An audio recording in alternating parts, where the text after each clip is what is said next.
Gotta listen to these, man. I think it's Lindsey Buckingham talking about his former relationship with Stevie Nicks, and it's Okay.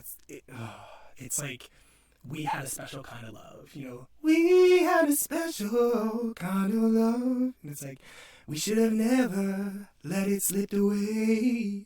Welcome to our sound. Welcome to our sound.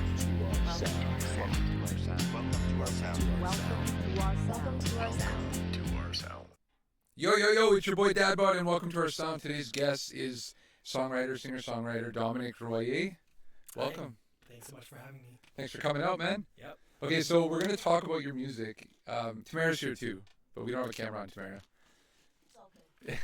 But we're gonna talk about your music in a second. But I'd like to, before we do, I want to get us there. I want to start off with like you as a kid, like where you got the bug, the music bug. How did it start? What's the first memory? Take me back. There's a lot. So my parents are come from very diverse musical backgrounds, I guess. So my dad is from Quebec, from northern Quebec, from Témiscamingue, and my mom is Franco-Ontarian, so she's from Blind River. And so growing up, my dad listened to a lot of Quebec folk, like La Musique, and Marcel Martel, which is kind of like Franco-Quebecois country. But he also really liked Bruce Springsteen and Tom Petty and stuff like that. And my mom listened to a lot of country. But she also was a teenager in the 70s, so she loved Nazareth and Fleetwood Mac, and she liked Bob Marley. So when we were little, whenever we'd go for car rides, we would listen to certain things. My mom, when we were little, we listened to a lot of girl groups like the Supremes, just almost everything. We loved Stevie Wonder. My favorite song for my mom is "I Just Called to Say I Love You" by Stevie Wonder. But when we were little, whenever we would go for car rides, we would be listening to all these different things, and growing up, then my sisters, I have two older sisters, they were all influenced by certain things. My oldest sister was influenced by a lot of R&B, so she loved Arrested Development, LL Cool J, All For One, if you know who that is. Yeah. And then my middle sister, she loved alternative rock, so she loved Blur and a lot of Canadiana, Our Lady Peace, Moist, I Mother Earth, which they're amazing. Their drummer's coming to London McQuaid. Yeah. I'm going. Christiana, right? Yeah. Yeah. Okay. So A lot of it was just hearing certain things. And I also, as a kid, when I was over at friends' places, I remember vividly, being at my friend's place, and their parents were kind of doing their own things, but we were watching much music. And the first song that I ever heard that I really loved, there was two songs that I heard. The first song that I really loved was Plush by Stone Temple Pilots. And I was probably around 7 or 8 listening to it. And there's nothing like that I've ever heard before. And the song that came on after it was If I Ever Lose My Faith in You by Sting. And my friend and I have this friend named Charity. Hi, Charity. But when we were younger, we used to listen to a lot of stuff. And I think my first intro to pop music was Ace of Base. And I think that's where I grew to really love pop music. And I started writing by that time. And just various, grocery shopping with my mom was such a big thing. We would always listen to, there would be Fleetwood Mac, or there'd be Phil Collins or Genesis, or the Eagles on, and we would always sing, or car rides. I remember this one time we went and saw an aunt and uncle of mine who lived in Nipigon, which is right outside Thunder Bay, and all the way there my one sister was like, we're listening to the Beatles, and I was like, why? I don't like the Beatles. I love them now, but at the time you're I'm a kid. We also listened to a lot of 70s stuff. We listened to a lot of ABBA, which also is pop royalty to me. I love ABBA, and we listened to the Mamas and the Papas and stuff like that. But as a child, I think I was more attuned to drawing, but I would always have music on. And then when I started getting into my teenage years, I was often a forgotten child. Are you the youngest? I am. Yeah, okay. And I wasn't forgotten by my parents or anything like that. I was just always the person who was kind of silenced and put in the back of the room. And the only thing that made me feel good was music. And the only thing that that I could express myself in was music. And whenever I would sing, it would make me feel happy. And then people started to catch on that I was actually a good singer. And at that point, like, I didn't really have confidence. But, you know, my confidence grew as a child because of music. Were you playing guitar at this? Like, when did you start? I wasn't. So, my grandfather passed away when I was 12. I was in grade 6, 1996. And my grandfather he was like, kind of like our family musician. He played a lot of his own stuff. He would write like these beautiful, beautiful like love letters to my grandmother. And then he would make them as songs. Oh, wow, that's cool. And then we would have a bunch of our other like cousins. There'd be a lot of them, and they would come over to my père and my mère's house. And one of my great uncles would play the fiddle, and everyone would dance. Totally French. So that French. tradition kind of stopped, and everyone outside of me and like a cousin are artists, right? And my grandfather passed away, and he left an old rickety guitar to my mom. And so one day I was like, I want to learn that. So I went in her closet. It seemed like her closet was like super big. I was a small child, and I put it in my room. And it had 6 strings and everything. And I actually started to learn the Beatles songs. I think I learned like Blackbird or Yesterday. And then I started learning new things. Like at that time, like Nelly Furtado was really big. So I learned how to play I'm Like a Bird or Turn Off the Lights. And I was learning like Shania Twain and like No Doubt, because they were my favorite band in high school. I'm old. It's a good band. But yeah, I think I started writing. I was really frustrated as a child because I couldn't really express myself. I was really shy, really, really shy, because I was always overlooked. I was always silenced. And so I started writing letters of like resentment to people, which then started to become my songs. Nice. And then I started to pick up the guitar and teach myself. And my thought process was always like, oh, I'm here. Meanwhile, I was kind of here. So I always knew that the ambition that I had was here. And I was kind of, in ways, I still always feel like that I'm destined to be something, you know, more than what I've always been. And eventually I'll catch up. But, yeah.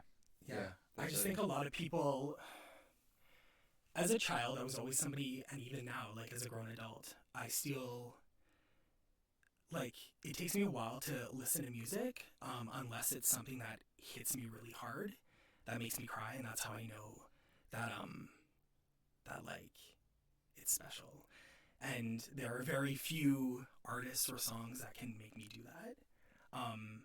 But I think when listening to those songs and taking those into account, that's always what I wanted to do for people with my music.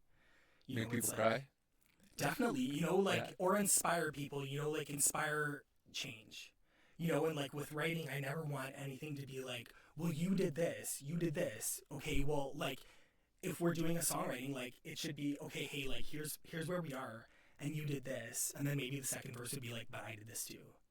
You know, because there has to be a give and take. It can't always be, because then you're leaving out to like a side The of the story. perspectives, yeah. Right? Absolutely. And like, we're human, so we're not like, none of us are like, we're all guilty of something. Oh, no one's perfect. You know, Yeah. so like, I remember one of my earliest songs is called Such a Fool. And so it's like, you know, off the top of my head, it's like, you know, like, you were such a fool, feeding, like, you were such a fool, and then it was like, I was a fool, and then we were such fools, you know, feeding fire with fuel, you know, we were so cruel, why were we such fools, you know? Yeah. Because there's this idea that, like, if you expect somebody to, like, show up, you have to show up too. And it can't always be like, you have to accept certain things about yourself, because especially when you're in a relationship with somebody, like, oftentimes you're a mirror. Like, the things that you don't like about that person, you just don't like about yourself, but you can't face those. Oh. right? Yeah, that's something that's interesting. That And so now you weren't thinking like this when you were young writing songs. no, This, no, you but grew into this kind of writing like process. I think I always knew that. I think I always knew. I'm never gonna say I'm a hopeless romantic because there's always hope for love, but I always I always knew that love was gonna be the greatest thing in my life. I think, and so like there's some songs that like I even now I just sing to and I kind of can't contain myself because it's just so beautiful how they were written, and how the lyrics are really how they're married in with like the compositions, like for instance, like one of these big songs that like everyone covers but like I love it is like It Must Have Been Love by Roxette. I don't know if you ever heard that song. Nope. It's like No. it must have been love but it's over now. Yeah, okay. Yeah. Must have been good but I lost it somehow. And like they're a Swedish band, right? I think I always knew that I wanted to write stuff that would really kind of break people because every time I would listen to songs like that, it would always break me for a really good reason. And it would always allow me to pull myself together knowing that I was learning things about life at an early age that not a lot of people could comprehend. Okay. So because you were younger, is that one of the reasons why you were learning all these bigger ideas at a young age, or why you were fixated on like? Like I think so my parents are 12 years apart, and so my dad met my mom when he was in his like late 20s and she was in her late teens. Okay. Yeah, they're 12 years apart, sorry. And I was always at home, and so I would always see the ways in which women had to deal with the harshness of life. Like I always felt like I was always on the side of women and how expressions or like how love and how frustration and all these emotions were expressed. And I was never really close to my dad because there was no emotion there. I couldn't see anything. And so I think I started at a young age to be able to learn how to understand things from a wider perspective. But from that female perspective as well, more so than. And still, I feel like to this day, a lot of the songs I write, a lot of the artists who influence me as a writer, as a composer, as a performer are all female. But I think I don't want to say it, but I find a lot of male performers, a lot of writers just really lack emotional depth. And that's something that I've always wanted and I've always had because I was always shunned as a kid. Like I was never liked because I was too emotional or I was too effeminate. This is from other people, your peers? Yes. What about your dad? How did that make I don't think my dad never really expressed anything. Okay. I think my dad was just so far removed from a lot of things because my dad was dealing with a lot of unresolved trauma. Like I think my dad was like a heavy chain smoker, like an alcoholic, and a lot of his time was spent outside of our house with his friends. So my mom was basically raising 3 kids by herself. Right.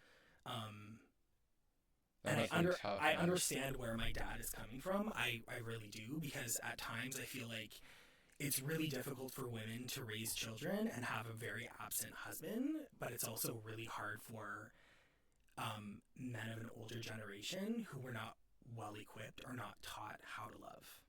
And for me, now as an adult, being able to know how to love and how to like project that to my dad is really special. Like, are they together still? They are. Wow, that's. And there's a lot of songs that I've written to my dad or about that situation. Because once you remove yourself and you're like, well, yeah, he's my dad, but like, what about you being friends, right? Like, we never think about the idea that like we could be friends with our parents. Right. You know, it's like we're sitting there kind of like judging our parents, being like, you don't know how hard I have it, but it's like, you don't know how hard our parents had it really difficult. Yeah, man. You know, like, and especially like for my mom being married to somebody who had all these demons, like, It's tough what does on that her. look Plus like, having three you know? kids. Like, how do you? I feel like that perspective really, really, really allowed me to flourish as a songwriter. You know, because there's love in just so many different ways. And there's so many different ways how to project it, how to keep it, how to give it, how to receive it. But there's also How to so keep many, it? I mean, your mom there's so many just ways loving how to your dad. deflect it, right? Yeah, because I Like feel you- like I'm thinking of your mom, like to have to deal with that kind of personality, having the three kids. Like, it must be hard to love. It is, and we were all so different, right? Like, and so, you know, it's like even thinking about that, like, for instance, like going back to a song like Mama by the Spice Girls, that hits differently to me these days. Right. Because, you know, like, I didn't really listen to the Spice Girls, but they were definitely an influence in some way on my music. But when you think about that, like how much your mom didn't have to love you, but she did, Yeah. while going through all these different things. Right? So, like, my thing is, with learning all of that, it's like, how can I be human? And how can I express those intricacies of love and relationships, be it like from a brother to a sister, you know, an uncle to a niece, you know, a mom to a son, you know, like when there's all of this history and it's either like broken or it's you know, like resealed, kind of like a ceramic bowl or something, you know, like, yeah, I think my approach to songwriting has always been very, very raw and humanistic. And it's funny because so many people will be like, you need to turn that off, you know, like, especially in terms of like people that I've dated. A lot of people would meet me and be like, whoa, you're so ambitious, that's so attractive. And then it's like, when I would do all these things and spend time writing, they'd be like, you need to turn that off, like, you're way too emotional. And I'm like, you know what, you can, Bye. the door's there, like, I can't turn this off, like, this is who I am, you chose me for that reason. Yeah. But now, because I'm not what you expect. Yeah, dude, that's it's a And- real thing, man. I feel that for sure. It's almost like, in ways, my songwriting is kind of like intuition, psychic mediumship, because I can't turn it off and I don't want to. It's the greatest thing that has helped me, like, with all of the trauma that I've had as a child. It's helped me to level and balance myself out and not hold on to things that would have ripped me to fucking shreds. Yeah, dude, the power of music, man. The power of music. Now, when you started, you're learning, you want to write songs. You're seeing how you're writing. Are you going to Toronto to find that the dream, or are you going to Toronto to learn more about writing? Like, why did you leave Blind River? Right, that's where you're from. So, I decided to try to be ambitious, but it's really hard when you don't have no bearings to go off of, right? Like, once again, I think coming from Northern Ontario, we see things very literally, and a lot of people don't come from money. A lot of people have never seen money. They've never seen dreams come true, and it's sad, you know, but it's like, so how do you chase your dreams where these people want to be behind you, but they don't know how you don't have any money. How do you do that, right? So I think when I was 17 or 18, I tried out for Canadian Idol. I didn't make it that far, but it was because there's a lot of chaotic energy. You were stuck in like this big lineup outside in the middle of Toronto, and everyone was over singing each other. And I'm like, this doesn't make sense. And Competition. and I've never been somebody about competition, but when I moved to Toronto, that's all it was. Mm-hmm. And it was awful. And you moved there at 17? No, so I tried out for Canadian Idol, didn't fly. I ended up going to Guelph. I went to University of Guelph. I enrolled in the English program because I was like, you know what, I'm super shy. I need to learn how to get confidence and how to be a better writer, how to be able to speak in rooms, which is crazy because I can speak about my music, but like, if anyone has ever seen me before, I'm really nervous when I get to a mic if I have to talk normally. I don't know why. I could sing throughout the whole place. But talking, I don't know why, and I think that's something that I'm still working through. It's just a fear of people always telling me that my voice is really gay. Oh, this is something you've heard a lot. Yes. Now, that's like a block. It creates a block. Yeah. But you're you, dude. I am. You're you, man. You're and awesome. it took me so long to get here, but it also, like, it's funny because people always want to have the same impressions of you, regardless of how much you've changed and how much you've put. All you can do is do you, right? Yeah, like, but whenever I go back home, which I don't go often, and when I do, I go to see my family because that's the most important. But whenever I go there, if I'm faced with somebody, they're still seeing me like, oh yeah, you're like the guy from high school who's like still like 200 pounds and, you know, like you're short and, you know, like you have these big dreams, but like, what are you doing? You know, and I'm just like, and you have 6 kids. Yeah. Okay, like, and that's not a bad thing, but like, don't come for me because I will literally come for you. Like, don't. And we don't have to do that. But why do we have to do that? We right? shouldn't have to do that. And we shouldn't care about that. And like, we don't, but people, you know, man. like, it's just something that, as a survivor of trauma, it's like you're constantly faced with things, and it's just like, if the trigger comes, like, do I let it trigger me, or do I just breathe? And so, like, I don't know. There's a lot of things.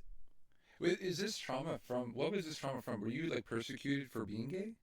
Definitely. In Blind River, it's such a small town. I mean, so I'll tell you one thing. So I had this friend in grade school who was a year older than me, and his mom was a single mom. He had a sister that was probably 4 or 5 years younger than us. So we had to have been about, I think I was 7, he was 8, his sister was like 3 or 4. I went and slept over at his house, and you know, like I was a friendly kid, so when his sister was 3 or 4, she wanted attention. And I'm just like, okay, cool, like, I'll play with you, because all my cousins were girls. I didn't know, I was a child at that point. How when you're 7, how do you know what your sexuality is? You're not supposed to talk about that. Like, that's not, that shouldn't be a topic. Anywho, so when I was being really friendly with his sister, I guess his mom went and told my whole town that I was dressing up in her dresses. And so everyone in my town, when I was 7 years old, were looking at me like, A, that I was gay. I was 7. And also that put a target on my back for sexual predators by a woman who was in her mid to late 30s. And I was a child who was 7. And ever since then, I had people talk very inappropriately about me to my face or to other people. There were some families who didn't even want to let their children play with me because of what was said. Holy dude. I was 7, right? And it's like, you know, what did your parents think of this? Like, I had a recent conversation with my mom, and I was like, listen, like, what did you think? Like, did you know I was gay? And she was like, well, I didn't, but I did, and like, I just wanted to ensure that you were okay. Like, I wanted to keep you safe because you were such a nice child. Like, you were such a good child that, like, I didn't want anyone to harm you. But it's like, what somebody says, like, it sticks. Yeah, and like, it's not even, there has been multiple times, like, where people have said things under their breath about me, in regards to anything, like, the university I chose, oh, you shouldn't go there, it's a shitty university, like, oh, well, maybe you'll like it because, like, it's not like you're smart anyways, or certain things, like, just really little jabs, right?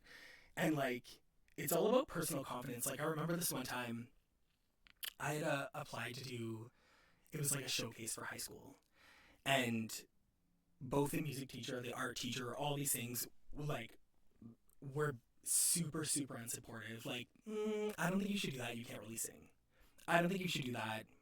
And it's just like, why would you not support somebody? No shit. Let them chase their dreams. Give them confidence. Tell them to fucking. Like, no matter what a kid, it doesn't matter what age. Yeah. And that's the thing, right? You're supposed to be bringing them up. Yeah. So, like, don't worry, you could do this. You know, like, fuck, man. And it's funny, right? You'll get there. Yeah. But that my whole existence, and so many people are like, well, why don't you come back home often? And I'm like, do you think I want to go home? No fucking way. Do you man. think? And like, I mean, there was a lot that happened here too when I moved here as a young adult, which is what forced me yet again to move to Toronto. So more around the same stuff, just the same kind of That, and yeah, so when I went to Guelph, I ended up moving here for a year. Then I moved to Toronto for a year, and when I moved back, I got a job serving at the Laughing Buddha, and it was amazing. Like, I had Matt Foy as my manager. He was amazing. Everyone was so nice. But then Matt ended up leaving, and with him leaving, the whole energy of the place changed. And there were people who would like leave me tips and write like little notes on their receipts being like, "You're gay." What? Or like this one time a church congregation came in, and when I was serving the pastor, I was like, "Hey, how's it going?" And he goes, "Hey, how's it going?" And I'm like, what the fuck is wrong? I with walked people? back in, and with every time I would go to the table just to check in, like Matt Foy would be like, "Are you okay?" And I'm like, "Yeah, I'm okay." And he's like, "Well, that table, like, is it problematic?" So I told him, I don't know why my voice is cracking, but he goes, "I want you to go out there and I want you to tell them that you're gonna give them their bills and you're not serving them.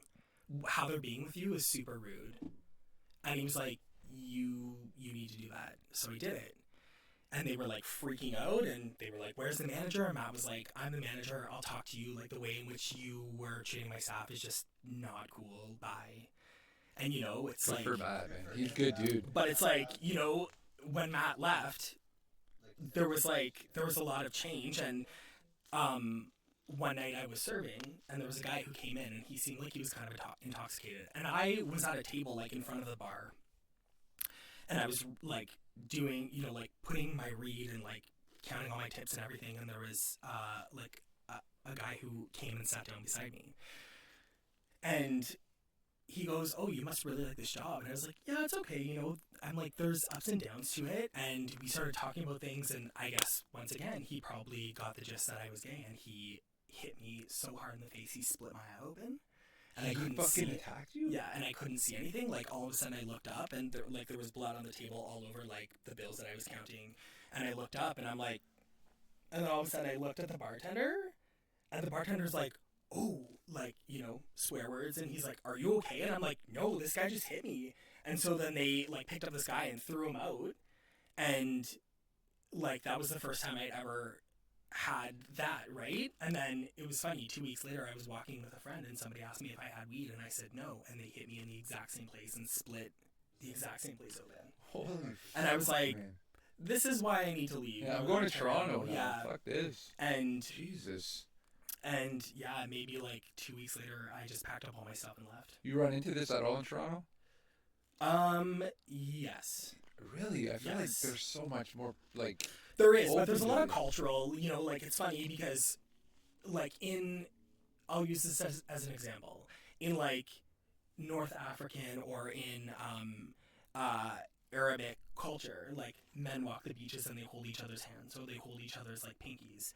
And I was doing that with my significant other, and people who were of that culture, or especially women of Asian cultures, were looking at me being like, "Ew."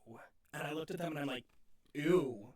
Like, What the fuck, man? it's really weird, like, I mean, I wouldn't say that it's as bad as here, because I feel like still, the LGBTQ culture here in Sudbury is still very much hidden. Everyone is so afraid to be themselves. And I'm so tired of being something that I'm not, that I have to be 100% myself, because that allows me to have a clear channel to write music. Dude, yes. Good for you, though. And after going through all that and being fucking attacked, like, you got balls, man. Keep being yourself. It's hard, right? I mean, because you shouldn't have to change who you are No. for people to accept you. Like, people should just accept you, right? And, like, I don't hold anything against anyone or anything that has happened previous in my life, because if I did, I wouldn't be able to move forward. Right. I can't do that. No. It's like, so all I wish is that people who did these things or said these things to me, I honestly hope that they're not still doing it. Maybe they learn. Or Maybe there's more acceptance. I hope now. that, and I honestly hope that if their kids are facing the same things that I did, I hope that now they're cluing in, like, oh man, like, that's not cool. Yeah. You know, because the only way that we can get around this and through it, like, is to accept it. 100%. Right? Yeah.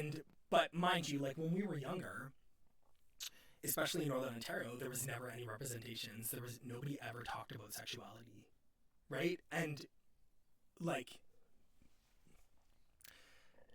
even for me, when I was younger, and I'm sure every boy did this, but, like, you know, at, like, 12 midnight on, like, a Friday night, there would be, like, porn. Of that course. would come on, Good right? read. Yeah, right? Come on. Or Scrambled, you watch. Right? Scrambled. Or, like, Scrambled. the Red Shoe Diaries. Oh yeah, they make new companies. So, like, that's where I started learning about things, you know, or, like, I would watch, like, the Sunday Night Sex Show with Pseudo Henson. Fuck yeah, man. Or on City TV, there was this really informative, like, half-hour program called Sex TV, where they would just talk about things from a very, like, educated perspective, like an academic perspective. And that's the only like output I had. I couldn't go to anyone. I couldn't talk to anyone. I didn't trust anyone because of how people were with me. Did you know at this time that you were gay, or did you? So I started to kind of figure out maybe in, like, early high school that I possibly was. Okay. Because, don't get me wrong, I wasn't looking at anyone. I wasn't like, oh, he's hot, oh, she's hot. I was kind of just like, how do I feel? Right. And because I dated briefly. Yeah, like, yeah. How we dated when we were 12, you know, yeah, she's my yeah. girlfriend. Yeah. You know, exactly. but, like, I think everything was for show. And I wanted something to be a feeling as opposed to, oh, here's my boyfriend. I see. Oh, here's my girlfriend, you know? Like, Yeah. and so growing up in a family that was broken, I never really saw what real depictions of love were. Your parents weren't showing you that love. No, like, my parents showed us Like love. but seeing No, it not at between all. the two of them. Not at all. Okay. And I didn't see that up until I was probably in my late teens. Right? Okay. But also, like, I think a lot of the songwriting that I do reflects the hardship of relationships, because to me, when I think of Northern Ontario, that's all it is. And it sucks to say that, and I mean to say that in the best way, that there's a Canadianness in my music that's about, like, broken relationships. You know, even, like, it could even be a broken relationship with yourself, because you don't know how to cultivate that, right? Like, I mean, and, you know, like, some of these songs that I grew up listening to, you know, like, when I was in high school, I used to listen to much more music because it was really eclectic. And, like, one of these artists that, I don't know why, but it always hit me really, really, really hard was Jan Arden. Like, I just really loved her writing, but I also love that she was completely out of the box in every check. She's really And entertaining, man. She's hilarious. She is funny, yeah. and she's so, like, I met her once, and she's super sweet. Like, she's just so nice and so down to earth. But I remember buying a CD called Jan Arden Greatest Hurts, and just reading the stories about the writing. Like, there's a song called Will You Remember Me? Yeah. And I don't know if you know. I think I've heard you know, it, yeah. It's just like, you know, will you remember me? And the story behind that was, she has a heart murmur, so she had a pacemaker put in. Oh, wow. And so she was like, you know what, at any time, like, I could die. Like, would anybody remember me if I died tomorrow? And I'm like, okay. Powerful. Like, you know, like, Damn. and so, like, even songs like that, like, it brings me back to a certain time in my life where, like, when I see certain friends that are not my friends anymore, you know, I wish them well, but I always have a song for certain moments or certain people. Okay. Always, you know, like, yeah. It's funny because when I turned 19, I went, like, off the rails for my 19th birthday. Like And I think drugs No, like, so Crazy. my family love is drug my talk. family is really big. So when I turned 19, our tradition in my family is like, okay, we're gonna go to the bar, we're gonna have a couple drinks, that's it. I got completely shit faced Okay. because there were all these people who were buying me. I think I had like 12 shots in like half an hour. Tom. And God damn. yeah, luckily I didn't make it to the hospital, but I passed out like after. I think it was at a Subway. I passed out. Like in a Subway like restaurant? Yes. Oh, beautiful. Beautiful. But my sister's always like, oh my gosh, Billie Jean by Michael Jackson reminds me of you because on your 19th birthday, like, you were dancing or circles around people at this bar, like our local watering hole in Blythe River called the Iron Horse. That's awesome. Yeah, like, once again, it was really difficult to grow up in a small town. But I don't think I would change it because there's a lot of things that I had to learn. And there was a lot of lessons that led me to where I am right now. And I feel really grateful to be where I am, who I am, what I'm doing. And It made you tough, man. That shit made you tough. You went through that and you came out a stronger person. But, you know, it's like, you could be tough, but you it's still like, have, you're still... I want to be, like, it's really hard to be soft when you went through all of that. Right. But that I feel you are, man. In your music, you have that. You want that love. That love is that thing that drives you. And you're like this hard exterior with this... Because I never, ever want anyone to feel how I felt. Right. I never want anyone to feel excluded. I never want anyone to feel like they're unlovable. And for the longest time, I felt like that was me. Yeah, man. Every time I would choose partners to date, I would be the chaser. And I would choose these people who were probably just as broken or even more broken than I was. And I tried to put the pieces together because I was reflecting the same relationship my mom was doing with my dad. Right. And And you know, that's like, like the framework you have. And it's a flawed framework. And you're like, fuck, I'm operating on this. but like, how do you heal that, right? And how do you Yeah. put the pieces together? And how do you, you know, it's like, I don't ever want to pass anything on to people, Mm-hmm. which is why it's just taken me a long time to be single and to kind of find my footing. And I just want to love, you know, like I don't want to worry about all those little things. Like, yeah, we can worry about those things, but like I want to ensure that I'm meeting somebody halfway and like I'm not carrying anything that you're not carrying. Mm-hmm. You know, Yeah. I think there's I read a lot about love, but it's kind of broken love. I don't know. Do you have any songs where the love works? They're hard to write.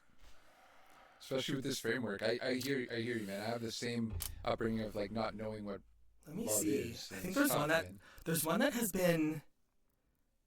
See how hard it is for you to find a love song, bro, that you wrote? It's impossible. I will find one. That's a good love that worked. Well, I mean, so So this those are one, fun. this one I recorded. Okay.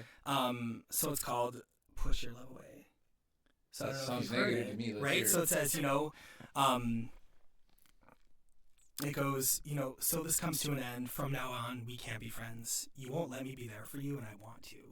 You know, you said that love is blind before, and I can't change your mind. A love like ours is something beautiful you won't find. You won't find it anywhere. I won't push your love away. I've got so much more to say. Stay right here, fight through those tears. I won't push your love away. I don't need to be your friend. I don't even have to try, but when you got no one else, you can rely on me. Take this world for what it is. The choice is yours to make. I want to be here for you. I'm holding out my hand for you to take. I won't push your love away. I've got so much more to say. Stay right here, fight through your tears. I won't push your love away. I won't push your love away. My love for you grows deeper every day. Together we can defy. You can't deny. I won't push your love away. Okay. Yeah, you're not to me. You're like, I am in this. You got me. I will be your dude. Or like I'm. here's another one. And so it goes, I've been lying in wait for you. When the time is right, you'll come through. I know you're out there somewhere roaming the streets, somewhere out there thinking of me. I come to mind when you think of love. Don't worry, I'm patient too. I've been sending vibes up to the sky, wishing, wanting, waiting, on my knees praying. If all it takes is time, I'll play the waiting game. I'll play the waiting game. If loving you is a crime, I'll be the one to blame. I'll be the one to blame. I'll submit my heart to you, know that my feelings are true, nothing will ever be the same after the waiting game. Right? Yeah. This is you being committed fully and the other person not, is what I'm getting from you. Which is crazy because I think I know myself enough to know what I deserve and what I want. Mm-hmm. And I think now I know that there are just things that I won't accept. Good. And there are things that I will, right? That's what I picked up on. And you know exactly what you want. yeah, And which is funny because for what is going to meet you where you're as I at. say that, you know, like there's a second verse in a song called Delete, right? And it's like, you know, you can't go back from where you are now. There are things I can get over and things I won't allow. Time is good, I tried, or time is good, I try to make you see, but I can't do the same for you if you won't believe in me, you know? What we once had is now a memory gone. You've been messing with my energy for far too long. My reasonings were clear. Let's keep it short and sweet. You're not worth my time. Delete, delete, delete. That's good, man. Yeah. Yeah. I heard you play that one at the library, you sang that. Yeah.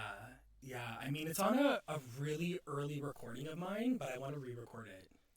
Yeah. It's really funny reapproaching things, like, and that was one of the songs that we recorded as an R&B kind of project. But I think it's better when I strip it down to just me and a guitar, me and a piano. A little bit more personal, a little bit more raw, I guess. Mm-hmm. So, okay, let's go to your new stuff, because you got it. Okay, now I have a question. This grant you got, the OAC grant. Yeah. You got this when you were in Toronto or when you came back? When I came back. You're like, I'm back. I'm going to apply for this grant. You got it. Mm-hmm. And now your stuff's coming out. Like now it's September, right? You said? Uh-oh. Loosely. I'm looking forward to it, dude. I think I want to give it a little time and like, you know, basically find resources, like get a videographer who can do a few videos for me. I want to ensure and wait until everything is fully mixed and mastered. But Are you releasing singles? yes, How many? This is where I'm gonna go. I want to say probably around 5. out of 10 or 12. 12. Okay. Cool. Things could change though. Okay. But I always recommend singles because you can get more out of them. yeah. So if you can do like 10 singles with 2 extra, you get way more attention. Well, and that's the thing, right? Right. So I applied for this album and I was like, hey, I'm going to make 10 songs. And then I was like, I can't choose out of all these. So like I did 12 and now I'm just like, I can't choose the 10 out of the 12. I don't know. So Are you allowed to have a 12 song album if you told the I band? think we're just going to do 10 and we're going to release 2 as like pre-singles. That's good, dude. It's just more content. Um, That's great. But I'm also in the process of like doing reinterpretations of these ones as well.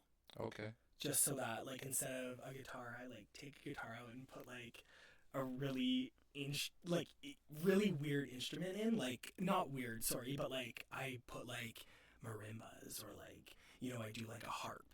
Oh, And so it's like just my voice and like layers of a harp, that'd be cool. right? That'd be So really I'm cool. like channeling almost like MTV Unplugged, Yeah. right? For those two, for the two extra ones. No, for the For whole, all? yeah. Oh, that'd be sweet. I know. I'm trying to be ambitious. It may not get done, but It's cool to have plans and ideas and goals, man. I think once I started to fully melt into the idea of producing my own stuff, it gave me the freedom to just go beyond the scope of what I ever thought possible for my music, and it allowed me to know that the only person I need for my music is me. Yeah. That's it. The producing, yeah, man. And now when, you know, like if perhaps I have money to go in and work on a project with a producer, now I'm able to co-produce, Mhm. and I'm also able to have like a really good framework of what I want it to sound like. Yeah, absolutely. Right? bro. So like I've had like it in my head like, oh, like what if like, you know, within the next couple of years like I go to make a record with like Rick Rubin. Dude, You know, like, fuck, you're the third person to bring him up today, or for me to see him today. Like, you know, but Rick like Rubin's so nuts, dude. He's but awesome. I always want to produce records that sound real. And I think Real as in honest, real as in authentic, real as in not fucking pop bullshit. all of that. Yeah. But you can still be real with pop in a way. No, yes. Right? Just But, not like, the over compressed. I think I want crap. things so like I always want to keep things rolling, and I never like if I play something and I'm like, oh, I don't like that, I keep it anyways. Okay. Because some of the greatest moments in rock and roll history are those, right? Right. You know, it's like we wouldn't have Fleetwood Mac without those, in my opinion. There are so many things and so many like tracks that weren't really supposed to be there, but they are, and they make the whole sound, right? Like I don't want a whole record of mishaps, but if a mishap makes it sound better, Oh yeah, that's a gift right? from the universe. So like,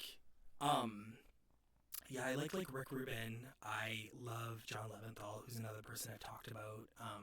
A big producer who's done Steady On, These Four Walls, and a few small repairs for Sean Colvin.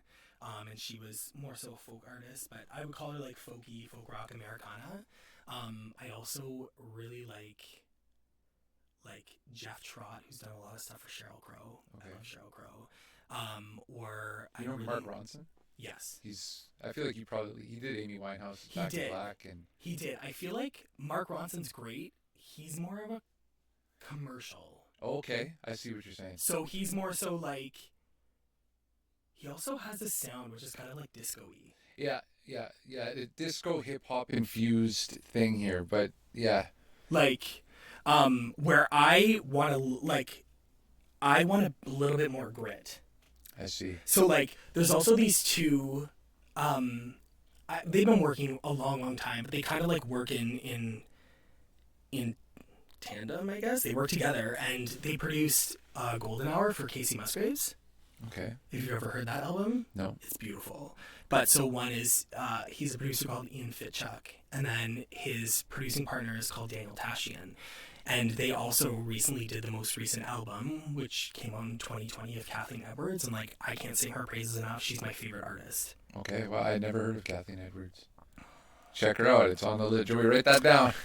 Kathleen Edwards is just like a breath of fresh air because she's so honest, and I think she, to date, has probably been my greatest musical inspiration. I think she inspired me so much to be the writer that I am, to be the guitarist that I am, and just to be as honest and authentic as I can be as an artist. And it's funny because I stumbled on her record at like a Music World 2 for $10, and I was like, yeah, let's take this. And then all of a sudden that album was just like, and the other artist that I bought, the 2 for $10, was Joni Mitchell, and she's also one of the we biggest. had a long talk about Joni Mitchell. biggest, You but- love her, man.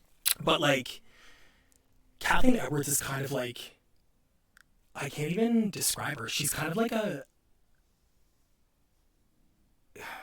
she's like if Tom Petty and the Heartbreakers had a female instead of Tom. Wow, that's interesting. Or she's kind of like Neil Youngy, or like Suzanne Vega, or what's her name, Lucinda Williams.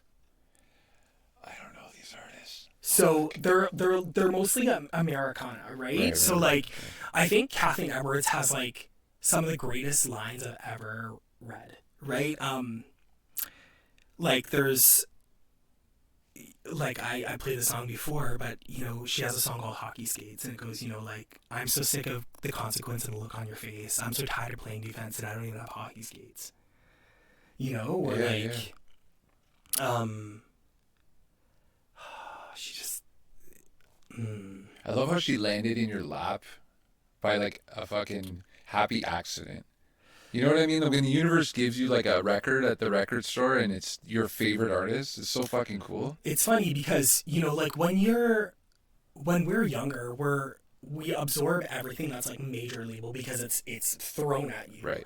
And you know, Kathleen Edwards was this songwriter out of Ottawa. She made a record at like a small town studio in Ottawa. She pressed like 500 copies. She drove her like Ford truck all throughout Canada at little stops, and one of her very first festivals was Northern Lights. Oh shit. And those 500 copies she pressed, and everyone, like, she sold all of them, and everyone was like, we want more, and now it's like a rare collector's find. But after that, she ended up signing to this record label that's no longer a record label anymore. It's called Maple Music. Okay. And she put out a record. It did really, really well. She had like a couple of singles, and then she put out a second record. And I mean, like, her and her ex-husband, they played a lot, and they went through like a public divorce and stuff. But to me, they're like Canada's Stevie Nicks and Lindsey Buckingham. Wow. Because they really go well together. Like, it's nuts. It's nuts. And there was a time where, like, I think they were separated, and she was dating like the lead singer of Bon Iver, and they made a record together and stuff like that. And I think after that, things just kind of, she needed a break from like music, because she was going through something, right? And it's funny because her and one of her like bandmates were joking around one day, and she was like, I'm a quitter, and both of them were like, you should start a coffee shop called Quitters. And she did. She started a coffee shop in Ottawa called Quitters, and she had Quitters up and running until she decided to come back to music, and then she had to sell Quitters because her music flew. Wow. Yeah. Jesus, I've never heard of this woman. I need to do my research here. Like, the honesty in her voice, like, I can't, like, I've never heard anything like that before.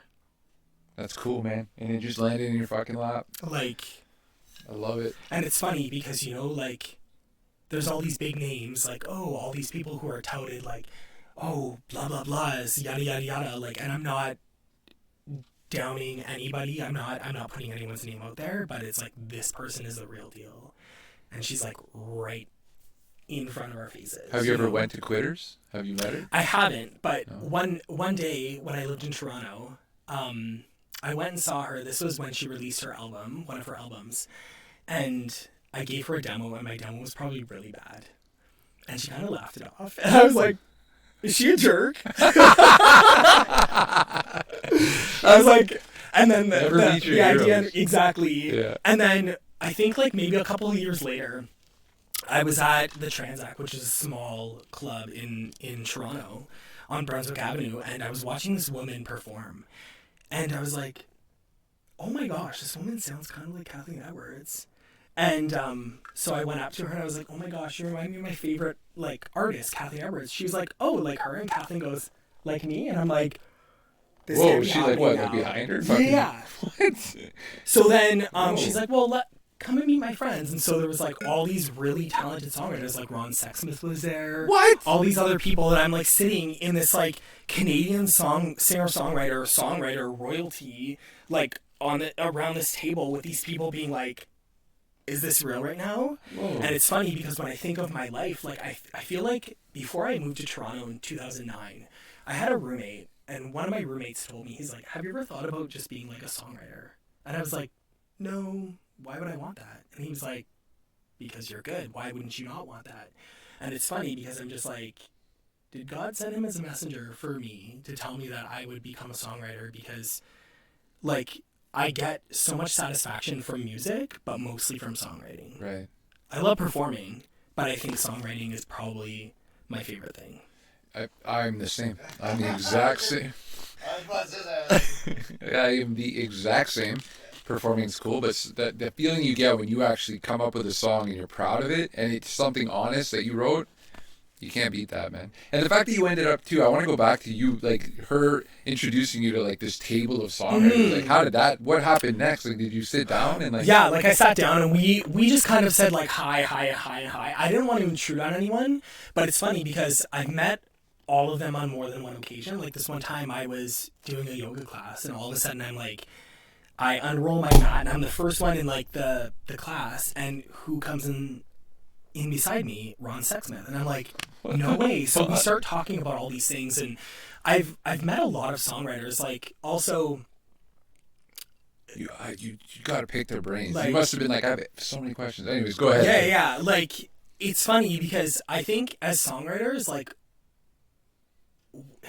most of us know how we do Yeah. what we do, Mhm. but to express it to others is really difficult because everyone lives different lives, right? Like, and so for me as a songwriter, like I think with being exposed to a lot of pop music early on, I think the more simple, the more effective. I also think, with reading a lot of Buddhist texts, it's like always approach something from a beginner's mind. Like you don't know.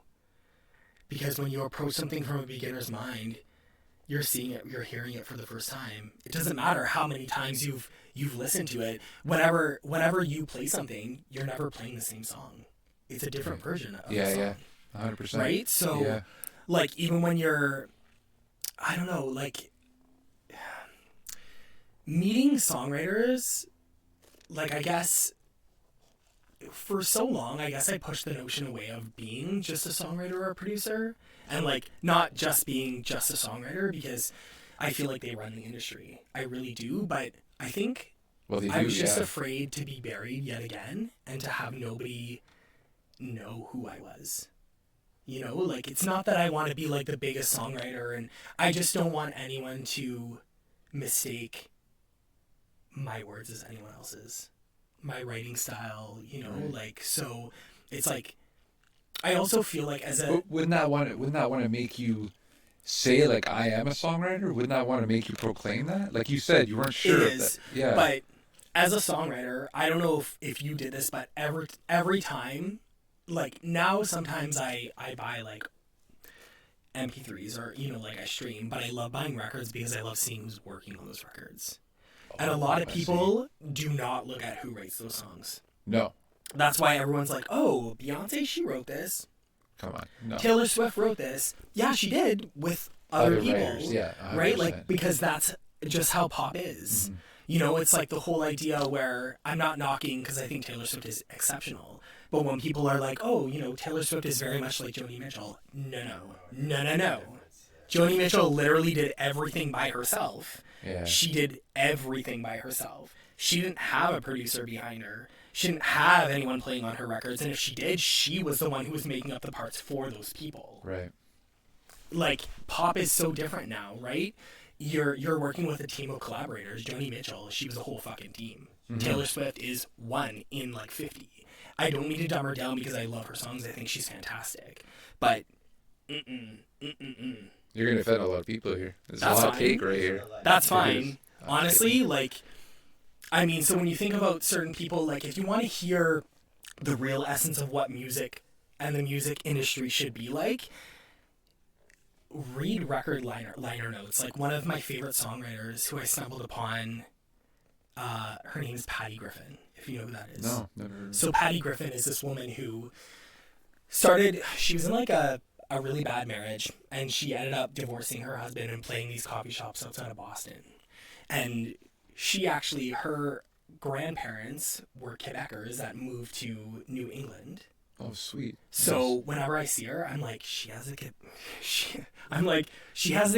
teeth. She has the Quebecer mouth, smile. She looks like old Quebecer. Okay. So Patty Griffin is this woman who's written all of these amazing songs, and so many people have covered them that you wouldn't even think. I remember hearing this name. And Patty Griffin is this person who, like, she ended up getting a major record deal with A&M, which was, like, under Interscope.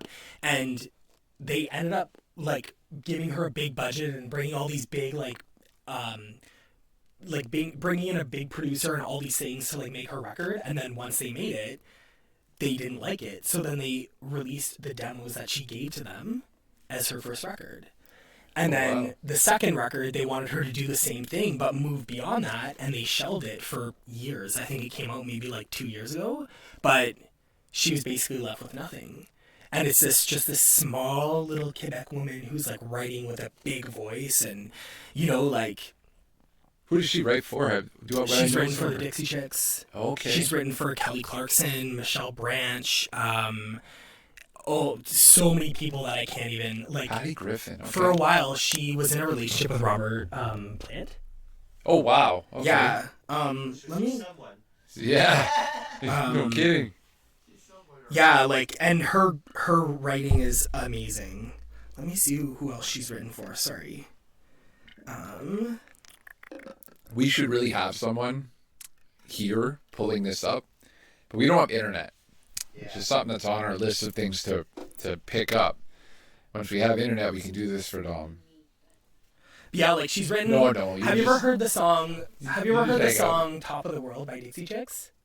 No. It's like. Maybe I have. There's a whole lot of singing that's never gonna be heard, disappearing every day without so much as a word somehow. I think I broke the wings off that little songbird. She's never gonna take it to the top of the world right now. That's Patty Griffin. Okay. I've never heard it, but it's got a cool melody. Yeah, she uses a lot of different tunings. Okay. Because usually it's just her and a guitar. Right. Right? Is that maybe why you tune your guitar with the dadbOdd? No, Is it that's Patty because Griffin? Joni. Joni? Okay. Yeah. Okay. I think Joni was my first introduction to that. I just find playing standard tuning guitar to be very limiting. I agree. This is tuned to dadbOdd because for that very reason. It opens up. You go to different places. You have different ideas for melodies. It's way better. So most of the songs I wrote were in dadbOdd or were in dadgad. I wrote some in dad F sharp fad. That's the one I'm in now. I wrote stuff in I made the thing shake. GBG, GBD. GB, what is it? Open G. Open G. Yeah, GBD, GBD. Okay. I think. So like for your record, you're saying for this album? No. No. Okay. For this record, I basically did everything in Open D, and then the next record I'll do different. I see. Because the more like if I wrote it in like Open D tuning, it when I take it to like a different tuning, it changes it. Yeah. Like it's like In a bad way? no, Okay. like it adds extra because some of the tunings like like are brighter or more have more texture or are heavier. Right. You know, and like Joni Mitchell has like 90 different tunings. Holy fuck. Right? Jesus, And it's that's a lot of mostly just guitars. because of her smoking. Oh, I think he told me this And because so her when voice was. her voice Yeah. continues to get lower, she can't play those songs in the original keys that she played them, right? Right. But I also feel like she, in my opinion, I'm not gonna lie, I think she should be number one on the greatest guitarists of all time. I do. Wow. Because I don't think anyone can touch that level of innovation in a pop way. The chords and the way she plays, right? Yeah. The way she switches and. Yeah. So Someone else told me that. she basically went from being a finger picker Right. to being like she can strum but also having her own strum pluck that I kind of replicate, sorry. Okay. Yeah. And I just think that she made good use of the guitar in so many ways that so many people haven't even bothered to pay attention to. Joni Mitchell. Like, if you've ever listened to her album Hijira, No, I have to go down that rabbit hole. I was supposed to. Last time we Like- talked about this, I'm like, I gotta check it out.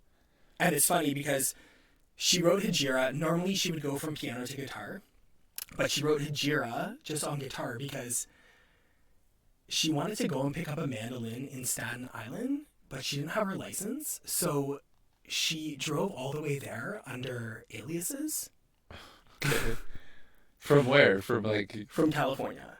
So she Okay. drove all the way from LA to Staten Island to pick up a mandolin, and she drove all the way back, but she would go under like different aliases and wear like different wigs and stuff like that. Yeah. But also she was undergoing like a cocaine habit, so sometimes she would write these in ways couldn't remember them, so she would have to record them because the tunings were so wild. Oh wow. Okay. Yeah. On the way she wrote an album. You told me this, right? Mhm. From California to Staten Island. She wrote that album. Like there's a song called Song for Sharon, and it goes, I went to Staten Island, Sharon, to buy myself a mandolin, and I saw the long white dress of love on a storefront mannequin. Big boat chugging back with a belly full of cards, all for something lacy. Some girl's gonna see that dress and crave that day like crazy. And it's just her talking about her her relationship with her childhood friend when they were both in Saskatoon, because that's where she's from, about them both wanting to be singers, and her talking about how she did it, and you know, like the sacrifices she had to give up, like, you know, she gave up a daughter. Right, yeah. But then she talks about like her friend who's happy and she lives on a farm, and you know, like she still sings here and there, but like she has her family, so there's sacrifices she gave up, you know, like and that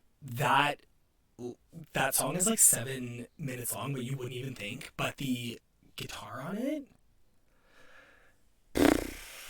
What's that song?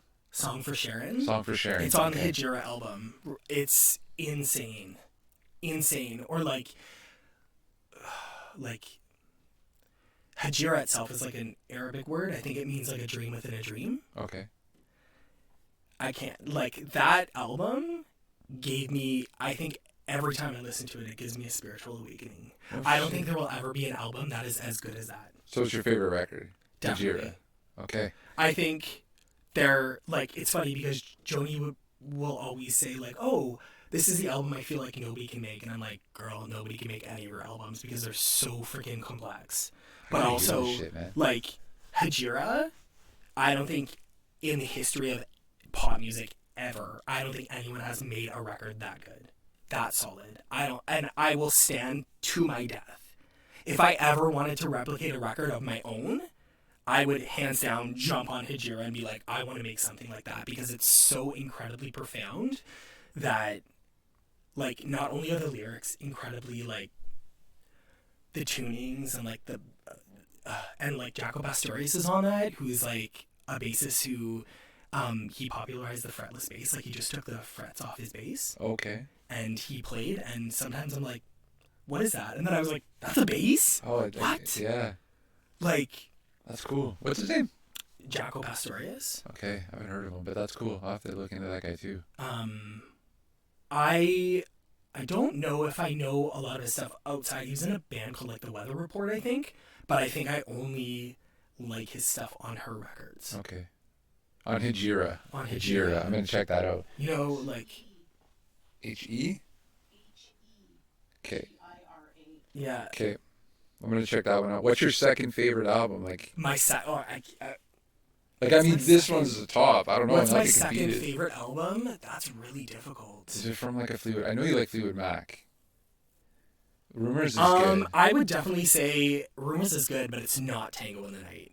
Who's that? That's Fleetwood Mac. Tango in the Night? Tango in the Night started out as being a solo record for Lindsey Buckingham. Okay. And then he got pulled back to doing Fleetwood Mac. So that album is magical. Like, it has Everywhere on it. Oh, yeah, okay. It has Lies, like, tell me lies, tell me sweet little lies. Yeah, it also has, like, Seven Wonders, if you ever heard that. No, I don't like, know that one. If I live to see the 7 wonders, I'll make a path to the rainbow's edge. I'll never live to match the beauty again.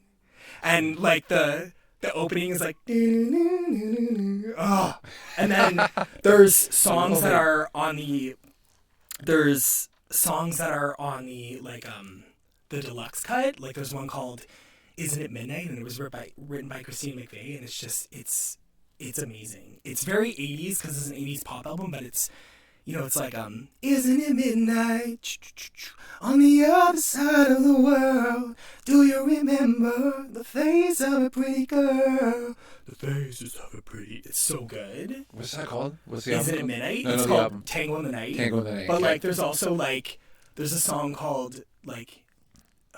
Their demos, like, there's my favorite song on that album is a demo, and it's called Special Kind of Love, and it's so good.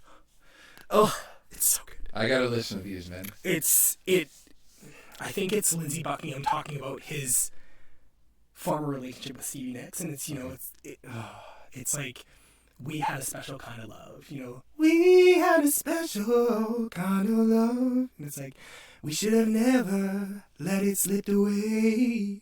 Let's drink a toast now to the glory days.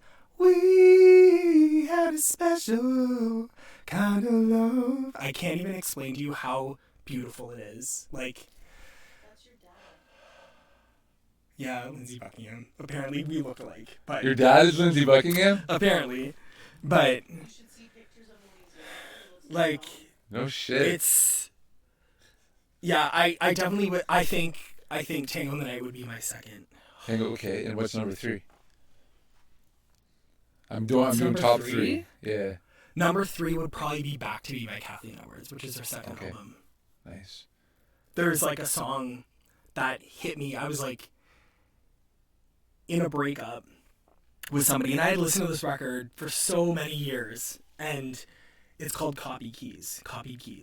And it goes like, this is not my town, and I was living in Toronto at this point. I was breaking up with my boyfriend of like 4 years. I was moving out, and it's like, this is not my town, and it'll never be. This is our apartment filled with your things. This is your life. I get copied keys. Try to force a little smile, hold it a little while for you. These are your good friends, and I like them fine because they are your past and your present time. But would you even be the same if you left them behind? All the things I could have been, all the things I miss in me for you. Oh, wow. It's a good record. Damn. Yeah, there's a song called What Are You Waiting For? It's like what's the like what are you still hiding? Are you even trying? Where have you gone? What are you waiting for? Or where have you come? Where are you waiting for? Or like there's a song on that album, like the title track, because I don't know if people do this anymore. I don't think they do. People used to name their album after one of their tracks on the album. Yeah. They don't do that anymore. But this song did. Yeah. Okay. Yeah. So there's a song called Back to Me, and it's her being cheeky, where it's like, I got, what does it say? It's like, I got ways to make you mad, drug you up and drag you home. I got ways to track you down all the places you like to go. I got ways to make you crazy, where everything you always wanted me to. I got ways to make you run, and my daddy's coming for you. I've got plots you've never seen. I've got moves I never use. I've got ways to make you come back to me. And it's like, the music is like Americana. Like, it's Kathleen Edwards. You need to listen. I will. Well, I got the Hijira. Mm-hmm. Tango in the Night. Song for Sharon by Joni Mitchell. Yeah. That's on Hijira. Yeah. Yeah, and then I got Kathleen Edwards, and that was the second record, which is called Back to Me. Back to Me. I So want to check them out. So the craziest thing is at the end of this like drive where Joni Mitchell was like, Oh yeah. at the end of this, she met with this Buddhist meditation master called Chogyam Trungpa Rinpoche, Okay. right? How the fuck do you remember that? And okay, so this ties into something which is really weird. Okay. But so she was hearing like, oh, there's this Tibetan Buddhist meditation master called Chogyam Trungpa Rinpoche, and he lives in Boulder, Colorado. At that time, she had been addicted to heroin or cocaine, and she was sitting in front of him, and he was like, oh, well, who do you pray to? And she was like, in front of him, and he did this thing, and apparently he touched her, and she experienced egolessness for a few days, and after that she wasn't addicted anymore. Like, What? yeah, He touched her? He they were sitting, and I think he put his hands on her shoulders or whatever, and I think he did like a transmission to her. Okay. But she said that she experienced egoless for 3 days after that. Like, everything, she saw everything for what it was. And she and didn't she want to do never coke changed. anymore? She No. was like, I'm done with coke. So there's a song, which is the last song on Hijira. It's called Refuge of the Roads. And it goes, I met a friend of spirits. I met a friend of spirits. He drank and womanized. As I sat before his sanity, I was holding back from crying. He saw my complications, and he mirrored me back simplified, and we laughed how our perfections would always be denied. Heart and humor and humility, he said, will lighten up your heavy load, and I left him then for the refuge of the roads. And like, the funniest thing is, I've always been really into spirituality. When I was in my early 20s, I once saw a psychic who told me that my life's journey was going to be very heavily tied to religion and spirituality. And so when I'm in college or university, I pick up these two for $20. One's Joni Mitchell, one's Kathleen Edwards. Right. Okay? Joni Mitchell gives me like a spirituality type thing, you know. Then I read all this thing about her meeting with Chogyam Trungpa Rinpoche. My boyfriend at the time, the one that I left after, but he signed me up for a meditation course. So I go to this meditation course and I'm like sitting there and I'm feeling like just so open. I look up at the altar. Whose face is there? Chogyam Trungpa Rinpoche. And I'm like, what is going on here? Like, what the fuck? So what? They had like a. So it was. He has this sect of Buddhism called Shambhala. I've heard of that. And Okay, yeah. so Shambhala right now is under scrutiny because I won't explain it, but Chogyam Trungpa Rinpoche was basically, he was a Rinpoche, which means that he was reincarnated. Okay. So he basically led all of Tibet into northern India when it was being conquered by China or taken over to China. Okay. And then he left to introduce Tibet to the West, right? But even though he was realized as like, you know, a lama and all these things, when he came to the West, he became a smoker and drinker, and he ended up dying of lung cancer or liver cirrhosis. Okay. So he was reincarnated into this. Yeah, and he was a spiritual teacher, and he was enlightened. But even though he was enlightened, he was like a womanizer and all these things. But oh wow. Yeah, but he was on this altar. You saw him yes, as part of like this meditation. And I'm sitting there being like, whoa, what? It's another sign from the universe, man. Like if you think about it, which is crazy. You've had because, a lot. Like, and the ways in which these classes were. Like, I don't think I would be who I am without these meditation classes, without Joni Mitchell, without Kathleen, without all of these. And I'm like, where's the road leading to next? Right. Where is it leading? Ideally, what I would like to do is I would like for my music to be able to do for me what Joni, Kathleen's music, what these meditation courses have done for me. I would really like to be able to heal and inspire other people through my performances or my recordings, or when I work with other people, I would love to make songs that were honest and allow the scars in people's energy or bodies be able to heal. Right. You know, like we're all human and we all deserve redemption. Yeah. Whatever that means. But yeah, whatever it means to you, like to you personally. Yeah, and your upbringing, the trauma and all that, you as a person and what you had to go through to be shaped as you, that is a unique it's a unique perspective that you need to share through your music. You need to, do you know what I'm saying? Like you need to be able to take what you've been through and share it and be honest with it and let it resonate with other people who will go, fuck, I needed him. Mm-hmm. I needed to hear him because I'm no one's seeing me right now. I needed to hear this. Which brings us back to this whole idea, you know, like, so I was really hesitant to come out to these open mics because we know that generally it's a very hard audience to play your own stuff. Very much so. So, you know, that one night when I think it was like my second time going, and, you know, I was sitting all the way at the back near the door, or near the door that leads to like the bathrooms and whatnot. And this woman, out of this mass exodus, she comes through, and, you know, like, at first I thought she was French, like she was a Quebecer or Franco-Ontarian or whatever, because sometimes I can confuse Portuguese for that. Okay. Very slightly. But she asked me if that was my own song, and I said yeah, and she was like, I don't know, like, but it hit me, and I was crying, and I need to tell you that, like, that's very special. Like, that's a very special quality that somebody can have. And, you know, like,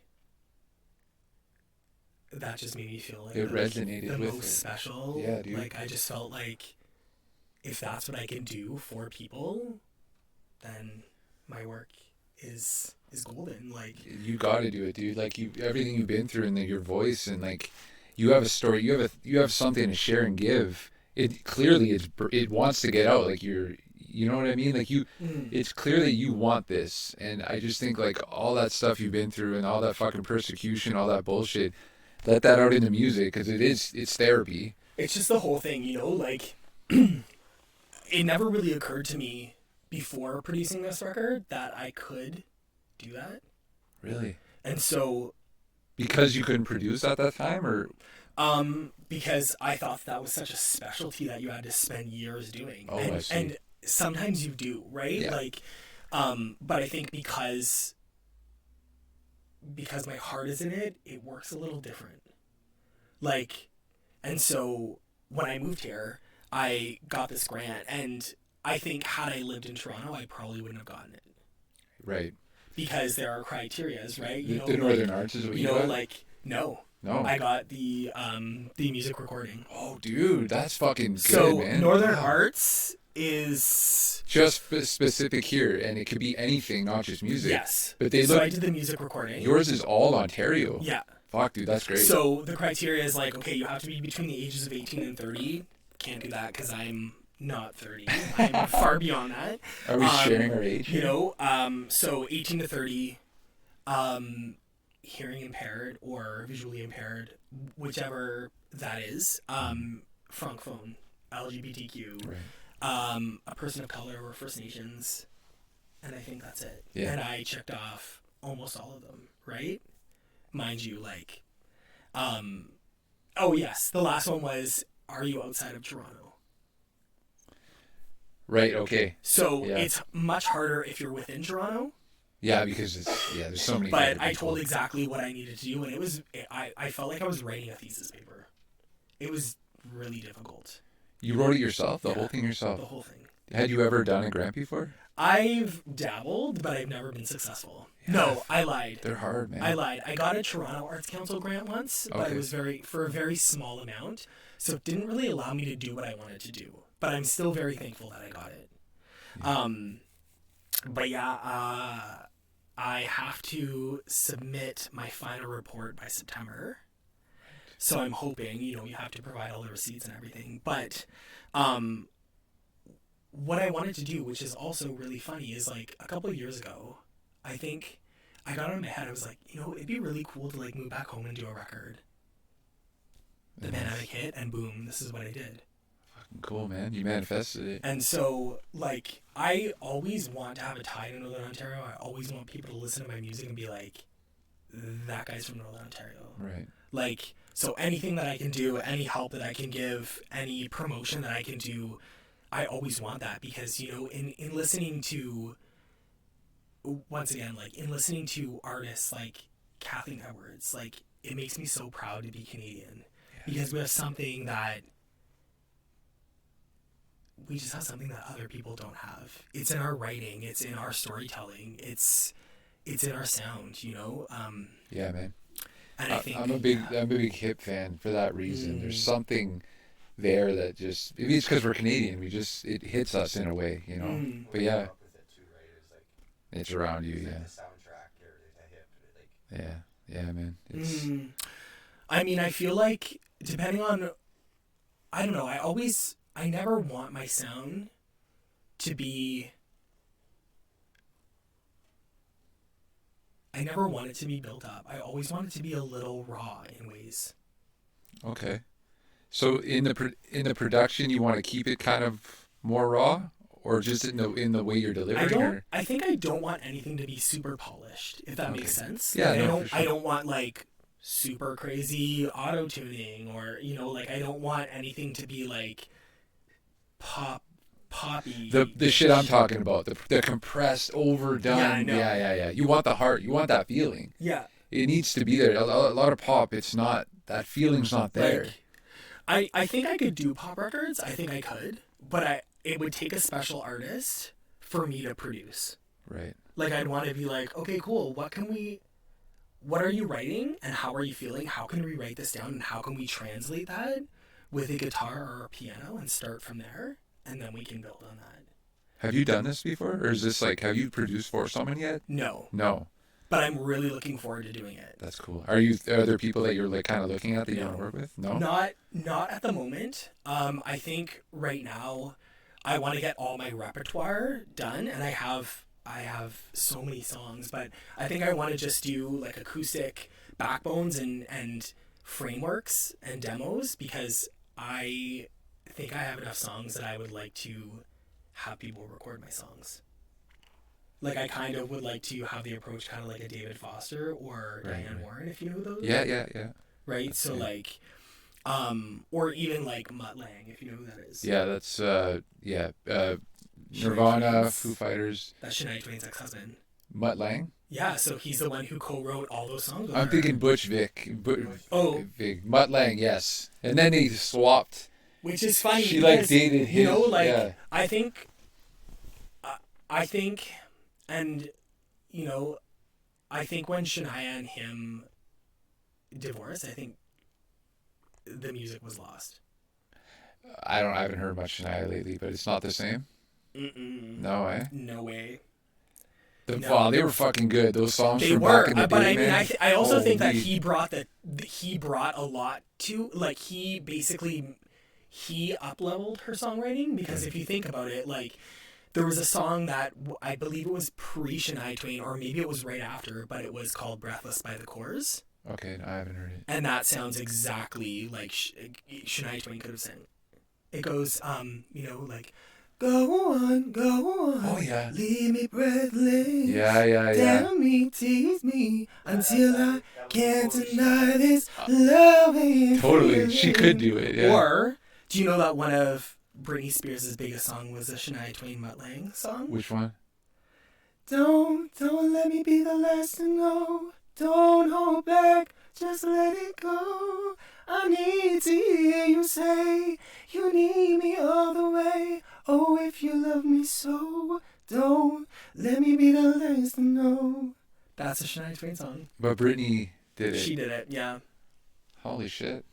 Wow. Yeah, because they thought that, I believe the writing was they thought that Shania Twain was too old to sing it. Okay. Because I guess. right. But I've only ever heard the Britney version, But it's so that's funny, the vibe I'm when you getting, think about but, that, you know, think about all these artists like Shania Twain and how many songs she's actually done that we don't know about. Mm-hmm. That's crazy. Yeah. There's shit in vaults, man. They don't even release. They're just there on Well, hard drives. and that's the thing, right? So, like, recently they've been doing, like, these these archive projects, and recently they've been doing Joni Mitchell. I haven't bought any of them because I don't know why. I'll probably buy all of them, but some of them are, like, Right. remixed or, like, reinterpreted, and, Oh, you're gonna hate it, dude. Go buy it. like... You're gonna fucking... But I think I'm waiting for it because she's doing it in her certain eras. Like, oh, she did it when she was in this era with this record label, and then she did these 3 years here, and then she did these 3 years, and I'm waiting for the Hijira one. Oh, I see. Okay. Waiting. Yeah. But, like, I So- remember seeing her for her 70th birthday. She was in Toronto. They have this festival called the Illuminato Festival. And so the first night they were celebrating her 70th birthday, and the first night she was speaking with a New York Times like journalist, and I was like, I am going there. If I have to kill somebody, I'm going. And I went, and it was so good. Like Oh, sweet. I felt like there was magic in the room. And then she was playing a night where she chose these specific artists to do covers of her songs. And at that point, her vocal cords were kind of like diminished. Right. So she was like, I'm not going to sing. And she got up and sang. And I was like, what? I'm like, I have to take tomorrow off. Like, I'm calling in sick. I called in You were sick. dense. I called in sick, and I bought tickets for the next day. No shit. And I went again. And, like, I ran into, like, Joni Mitchell's best friend from when she lived in Toronto, who they're really close with. She was such a sweet woman. She also wrote a book about Joni Mitchell's life, and she told it in a very, very, like, personal way. Yeah. That's cool, man. Yeah, like... It's sweet that you got to talk to her. Was there magic the second night? Not like the first night. Oh, yeah, but, like, I think I've always held hope that Joni Mitchell would put out another record. I mean, she did, but it's not the same. Like,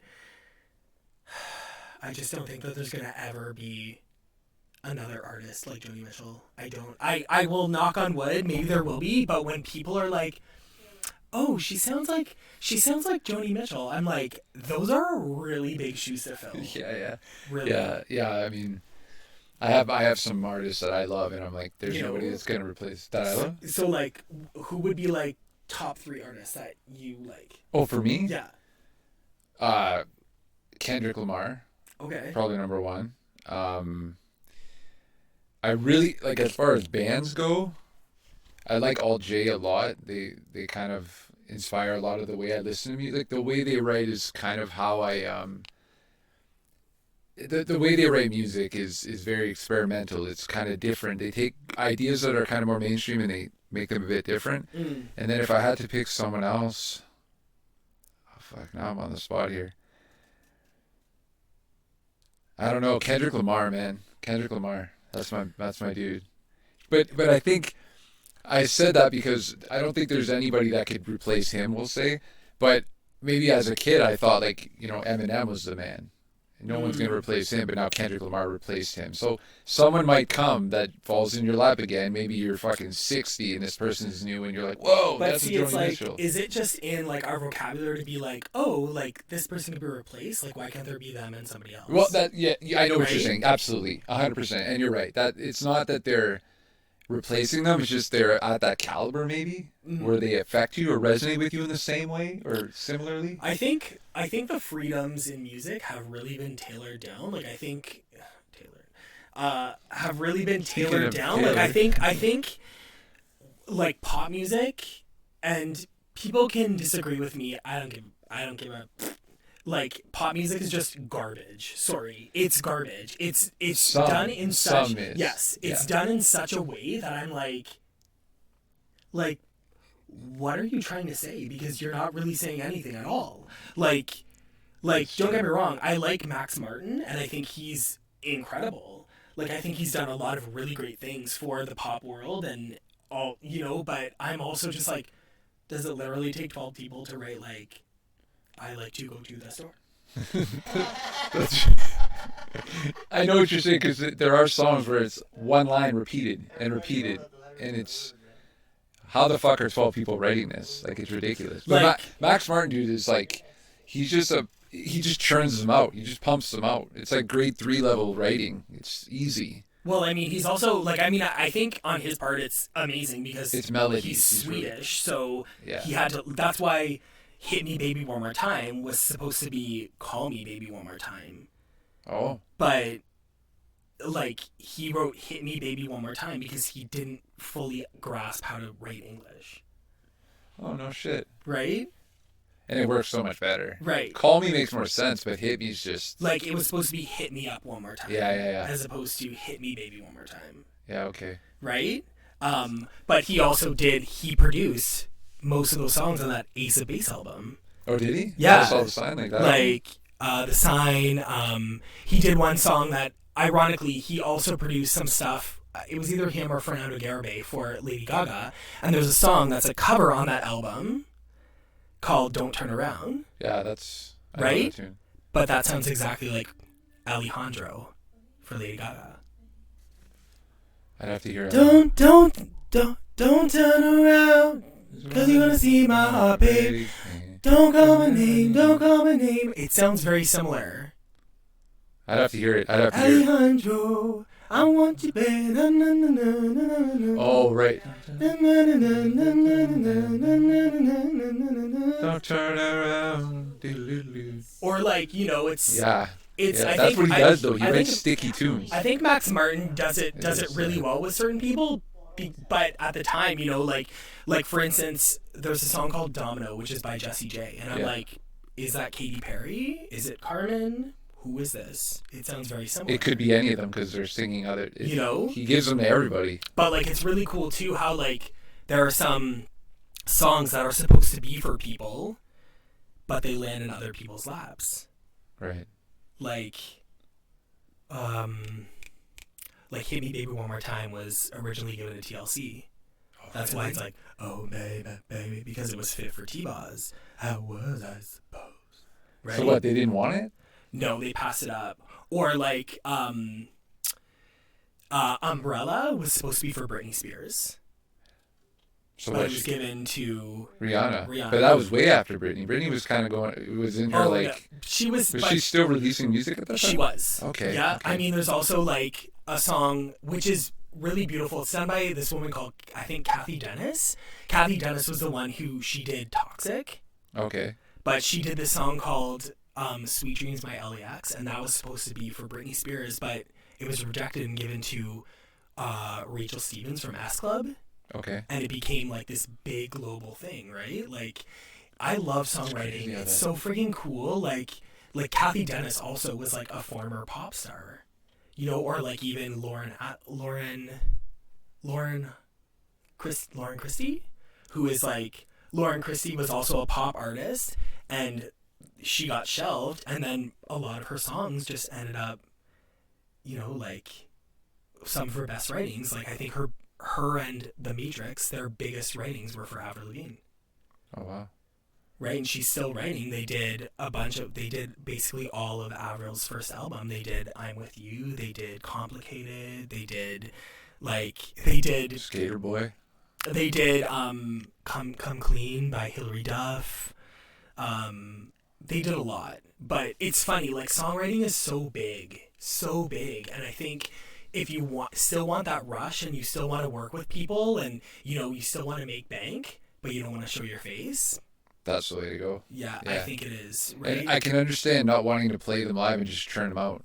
Like you said, like, it's more fun to write than it is to perform. So if your job is just writing songs, fuck, that'd be amazing. But I mean, even like, you could even play like a smaller venue and invite like a bunch of people and just like you and whomever, right? Yeah. Like, and I find that there's a lot of artists who do start out as bigger artists, and then they're like, I'm exhausted. I don't want to do all of this like touring, all of this promotion. Like, I just want to write. Right. And like, yeah, I mean, one of the best writers right now is the lead singer from Semisonic. Semisonic? Dan Wilson, Closing Time. Yeah, so he's still writing music for yeah. other people. Yep. Who did you write for? Almost everyone. Dixie Chicks. No shit. All these people. Oh, Okay. shit. But also the lead singer of the New Radicals as well. Okay, so he's writing for... Yeah. Fuck, that's wild, man. And it's also, too, because when you think about it, sometimes you break into the music industry when you're, like, in your 30s or 40s, and you're basically seen as ancient. So... Don't say that. If you're a great What the fuck writer... you talking about? Don't be saying that, bro. It's an ageist-based thing. It Hopefully is. that overturns. Yeah. But, like, you know, once again, even going back to somebody like Jen Arden, she literally signed her first record deal when she was almost 30. And, like, so what room or leverage do you have for that? Because you either have to look like Sofia Vergara, Right. you know, if you're a woman, and you have to look like, what's his name? Oh, my gosh, Paul Rudd.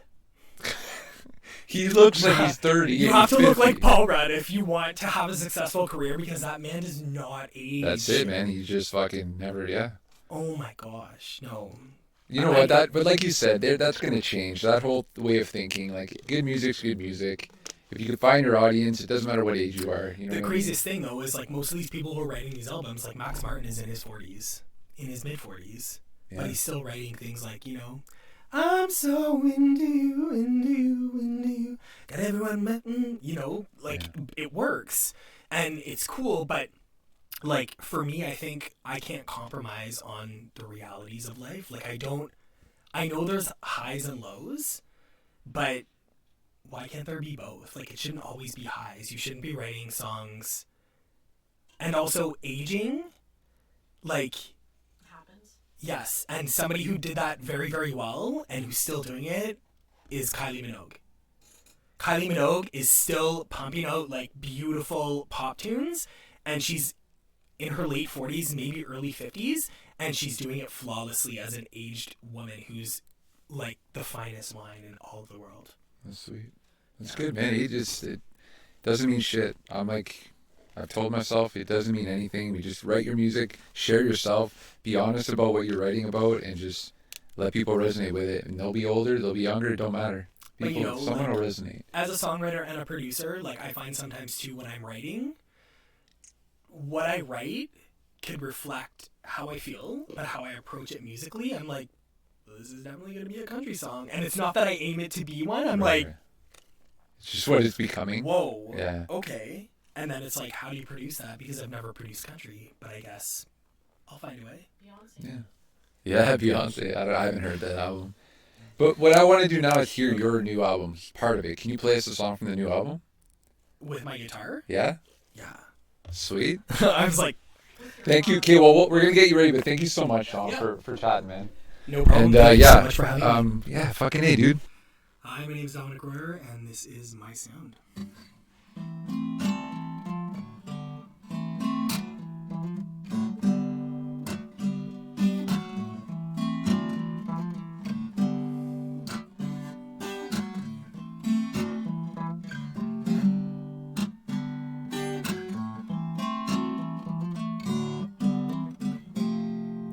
It's funny how your feelings have changed.